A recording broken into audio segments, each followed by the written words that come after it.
Steve Bannon has talked about this before. He's kind of mentioned it in passing. But he really tripled down on these claims that there is a plan for Donald Trump to seek a third term. The claim comes months after months of President Trump toying with the idea, insisting he is not joking about defying a constitutionally mandated term limit. Stephen K. Bannon, the pro-Trump podcaster and convicted fraudster who briefly served as President Trump's White House chief strategist in his first term, publicly threw his support behind the president's talk of seeking a third term in defiance of a constitutionally mandated two-term limit. In an interview with The Economist, Mr. Bannon vaguely asserted that there was a plan to circumvent the 22nd Amendment, which states that no person shall be elected to the office of the president more than twice, regardless of whether the terms are consecutive. Yes, regardless of whether the terms are consecutive. He also suggested that he was part of a team developing that plan. So let's take a look at him teasing out this plan for Donald Trump to seek and win a third term. Well, he's going to get a third term. So Trump 28, Trump is going to be president in 28, and people just ought to get accommodated with that. So what about the 22nd Amendment? There's many different alternatives. At the appropriate time, we'll lay out what the plan is. But there's a plan, and President Trump will be the president in 28. We had longer odds in 16 and longer odds in 24 than we got in 28. And President Trump will be the president of the United States, and the country needs him to be president of the United States. We have to finish what we started. And the way we finish what? Finish what that you started. It was Steve Bannon who said that you can't cut Medicaid because a lot of MAGA is on Medicaid, and they are cutting Medicaid. No new wars. Turns out we're getting a new war, at least one new war in Venezuela, if not the mother of all new wars, the war with Iran that Israel's saber-rattling for again. We're supposed to have ended the war in Ukraine, didn't do that. Supposed to reinstate free speech. You guys are worse on free speech than even the woke, censorious libs were. Steve Bannon is sitting on his own Epstein files that he will not release. So, like, what job are you finishing? The job of what? Just tormenting brown people in the streets of major cities? Because that seems to be the only thing you're doing that your base is in favor of. Is that the job you have to finish? Like what exactly? And this is where, Steve Bannon just comes off as a total fraud, because, Steve Bannon was really the Karl Rove of the 2016 campaign, which was very, very centered on all kinds of issues that Donald Trump ran on 3 times and is now betraying worse than ever. So finish what job? Like, is there any attempt to ever reconcile with that? We've heard reports that he went to the White House and tried to, dissuade him against entangling us in a war with Iran. But beyond that, do we hear any real opposition coming from him? I haven't. What job? What job has to be finished that it's so imperative that he has a third term? I don't know what that would be.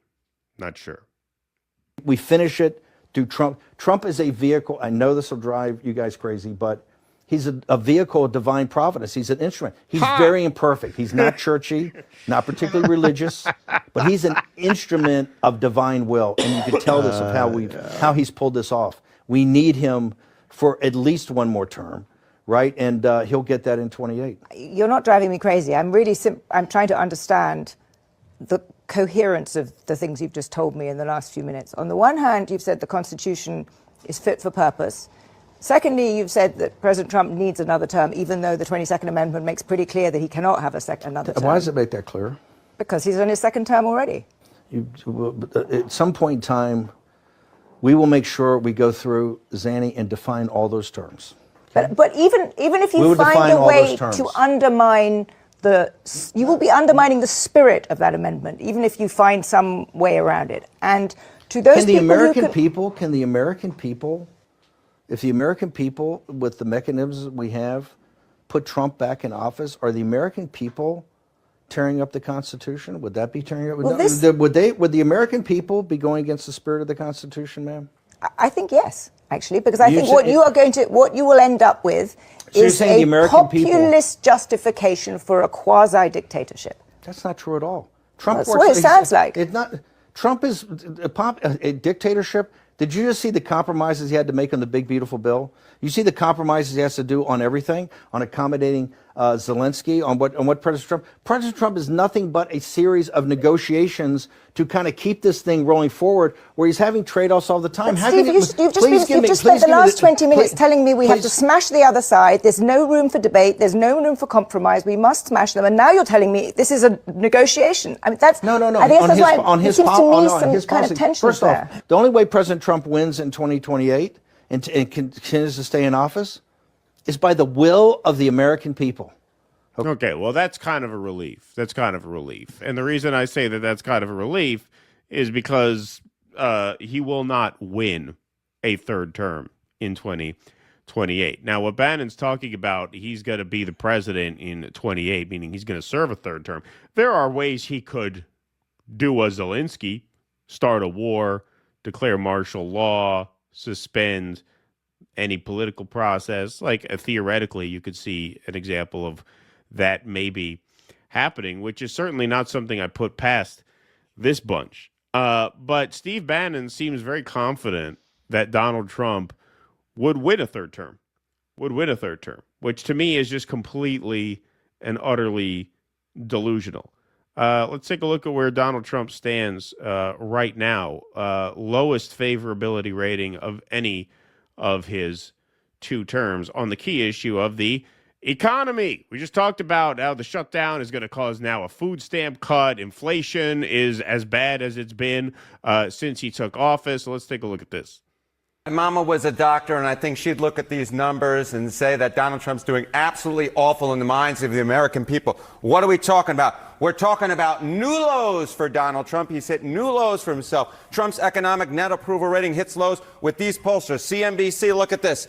Down now, minus 13 points on the net approval rating on the economy. You come to this side of the screen, it's minus 19 points among Quinnipiac. And keep in mind, we're talking about hitting record lows for Donald Trump in either his first term, which of course ended back in 2021, or his second term, which is ongoing right now. The bottom line is Donald Trump is at the lowest point ever in either of his terms. But 19-point deficit on the economy. Is also not doing well with Hispanics. In March, 41% of Hispanic adults approved of the way Trump was handling his job as president, but that has fallen to 27%. You know, speaking of Steve Bannon saying, well, he's not acting like a dictator because he's negotiating with Democrats.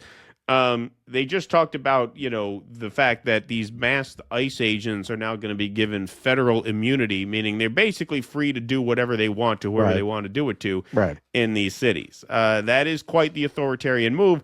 And turns out Hispanics, both immigrants and non-immigrants alike, are being caught up in these ICE raids. At least, and this number is thought to be very, very low estimate, 170 citizens have been detained by ICE, which we'll get to in a moment. Including here in New York. Yeah. And here's the other thing.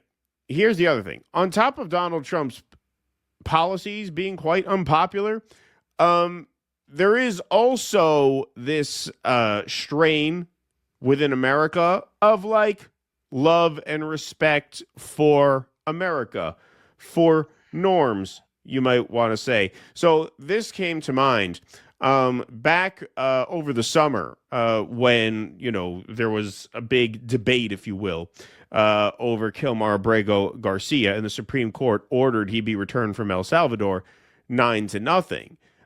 What you saw was Americans who were like fairly split over whether or not Kilmar Abrego Garcia should be deported, but they were not so split on the question of whether Trump should have to follow the orders of a federal court. If a federal court rules that a Trump administration action is illegal, do you think the administration has to follow the court ruling and stop the action?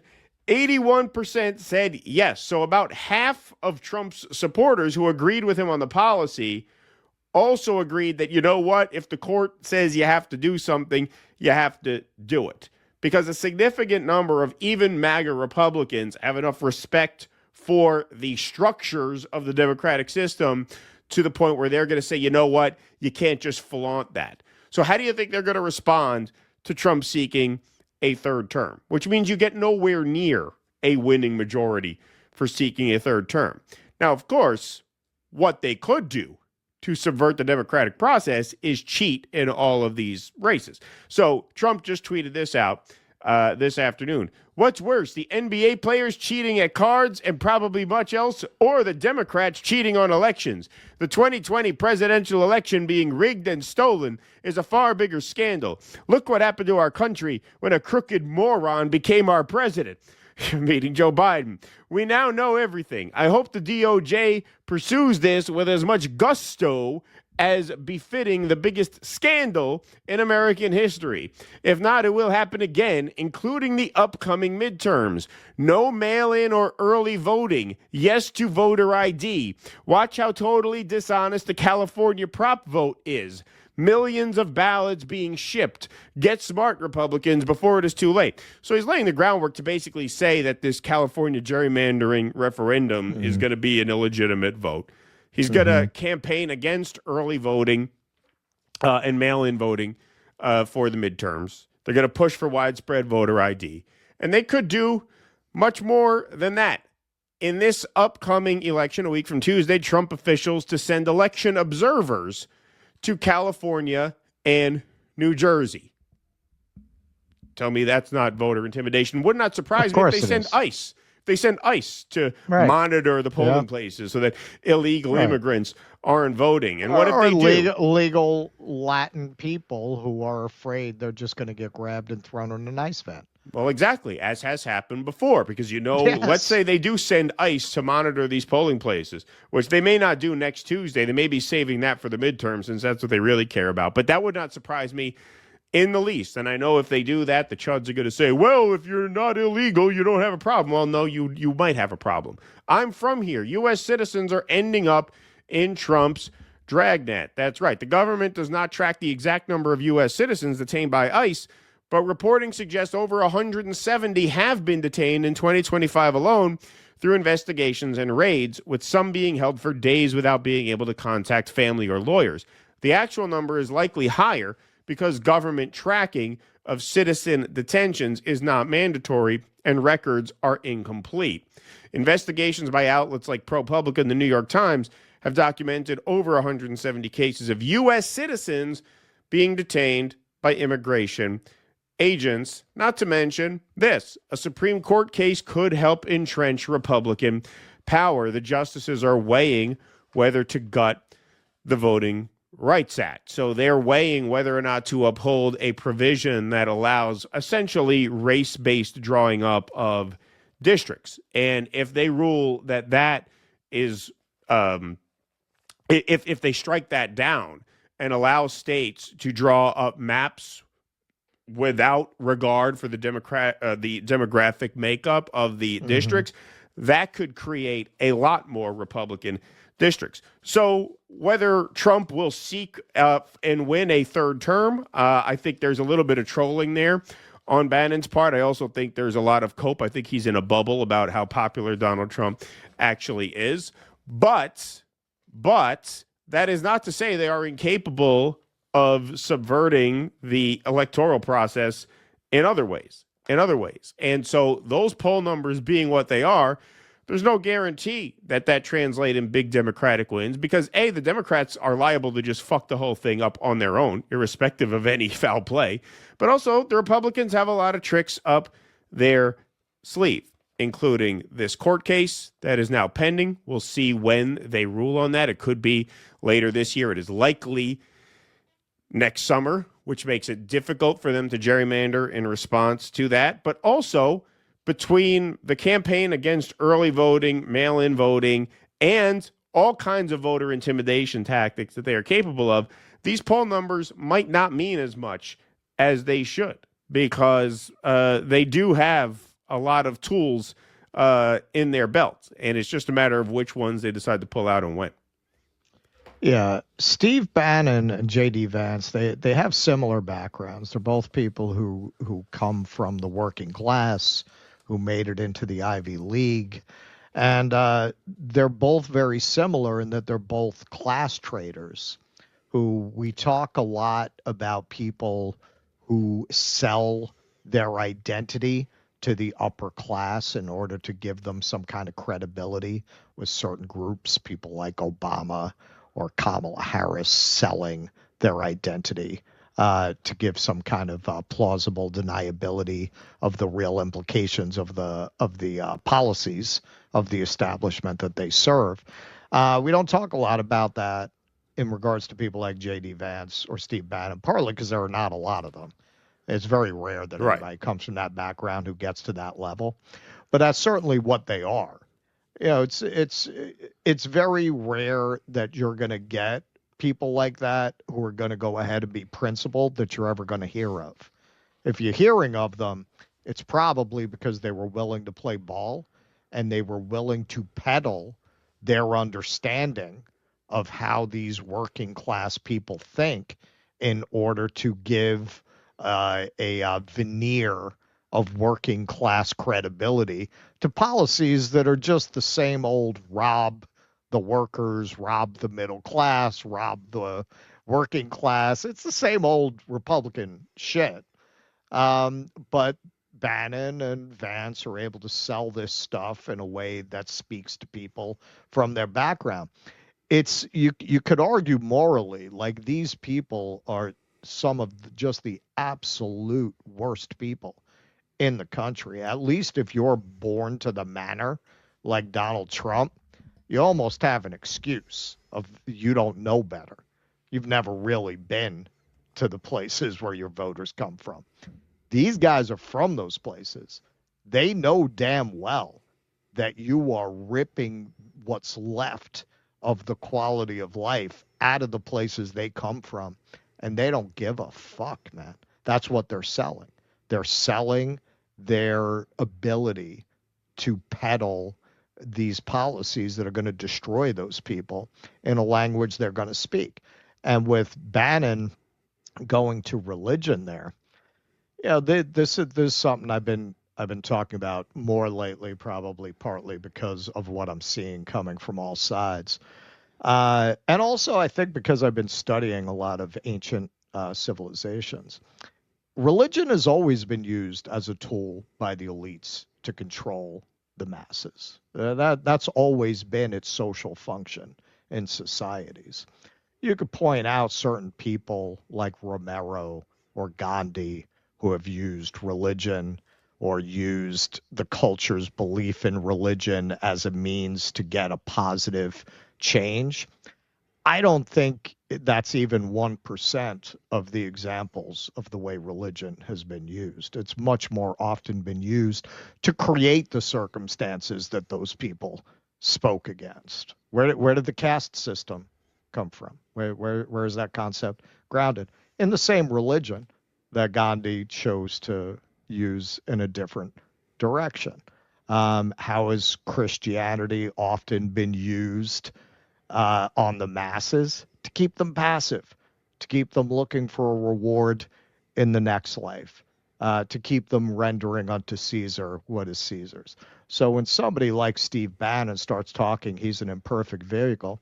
It's if you can get people to believe in absurdities, you can get them to commit atrocities. Once you've gotten people to believe things that are absurd, well, now they're speaking that language. Now you can introduce other absurdities. You've already got them believing, animals in an ark where it's saved from a flood. You've already got them believing shit like that. So then you can start talking like baby language, make-believe fairy tale language. Yeah, well, he's an imperfect instrument. On balance, I'm not joining like the new atheists or anything. And I do believe there are more things in heaven and earth, right? Like I'm not a materialist. I don't think there's nothing beyond the five senses. But when you're talking about the function, the social function that these religions play, I'm not just talking about, I'm talking in general. It's to keep people easy to control, to keep them easy to manipulate. That's a perfect example of it. And coming from the background that Bannon does, where a lot of people believe in those things, that's how he's very, very amorally deploying it.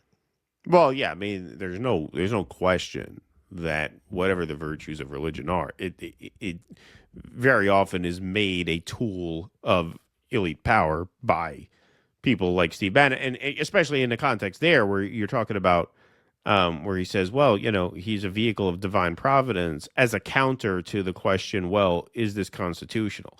Right? Because he's basically raising you and saying, well, whether it's constitutional or not, if he's a vehicle of divine providence, then it doesn't matter whether it's constitutional or not.